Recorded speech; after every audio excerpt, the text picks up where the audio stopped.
Another quick update on the plane progress here. So since last time I did one of the video walkthroughs, I installed the felt on these fuel tank straps, and that's just where the straps are going to contact the fuel tank to provide a little buffer there. So that they sit here nicely in a loop like this, I safety wired the two sides on these top fuel tank straps together. That way they're all held together and actually sit and make nice loops instead of flopping around and just hanging there.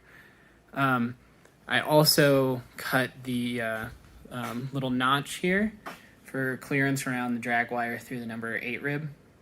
And that needs to be 1/8 of an inch, and got it there. So that one's looking good.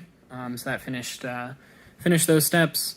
And just today, Craig came over and helped me with these machine tail ribs. But this one holds the aileron. That one over there holds the aileron in the flap.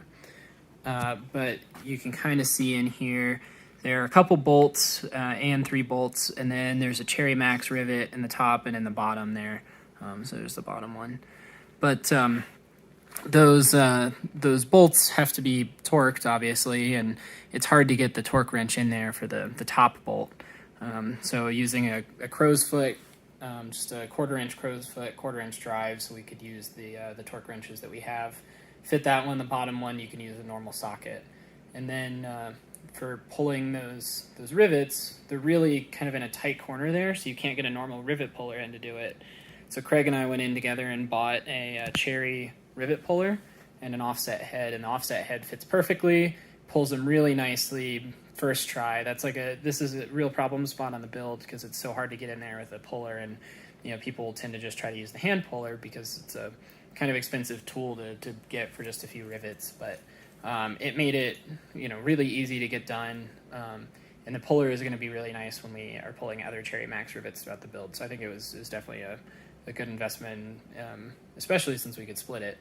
But this one on this end was a little bit hard because I put the rivets in before I bolted everything down, but then once I got the bolts torqued, the rivets were kind of binding and you couldn't get them in and out, and I was just afraid they were going to pull incorrectly. So I loosened the lock nuts there, and kind of had it where they were just barely snug, but enough that things could move, enough that the rivets would go in and out nicely. Then I pulled the rivets and then took the lock nuts off one at a time and replaced them and retorqued them. And that worked perfectly. This is on there nicely now.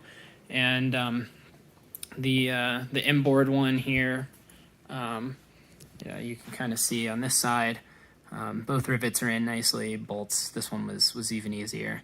So that finished step 12 of the build. 13 would be trimming the nose ribs, and then 14 is installing the nose ribs on the 2 ends, just to make trammeling a little easier.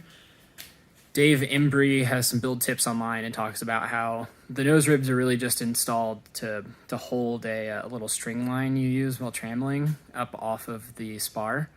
And you really don't need to do that. You can just use a little block of wood, and he actually recommends you don't install the nose ribs yet because it just makes life a little harder. There's another thing to bump into in the front that you could bend or something like that. So 13 and 14 we can actually come back to once we get to the nose rib section of the build, which will bring us on to step 15.